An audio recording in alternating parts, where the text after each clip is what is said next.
రాత్రి 3 గంటలకు ప్రపంచం నిద్రపోతున్నప్పుడు దేవతలు మరియు దైవశక్తులు మేల్కుంటాయని. అదే సమయంలో ఒక ఆవు అకస్మాత్తుగా ఏ ఇంటి ముందు నిలబడితే దాన్ని యాదృచ్ఛికమని భావించరని కూడా అంటారు.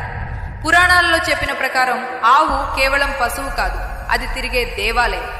ఆవు యొక్క 4 కాళ్లలో 4 వేదాలు నివసిస్తాయని, దాని కొమ్ముల్లో బ్రహ్మ, విష్ణు, మహేశ్వరులు నివాసం ఉంటారని, దాని కళ్లలో సూర్యుడు మరియు చంద్రుని శక్తి ఉందని నమ్మకం.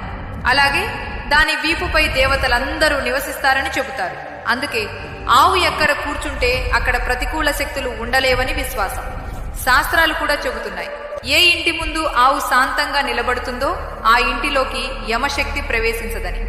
బహుశా అందుకే ఆవును భూమిపై దేవతలకు రక్షకురాలు అని పిలుస్తారు. ఆవు మనల్ని మాత్రమే చూడదు, మనకు కనిపించని శక్తులను కూడా చూస్తుందని అంటారు. ఒకవేళ ఆవు మిమ్మల్ని ఒక్కటే చూస్తూ నిలబడితే అది ఏదో అనుభూతి చెందుతోందని అర్థం చేసుకోవాలి. Download ShareChat.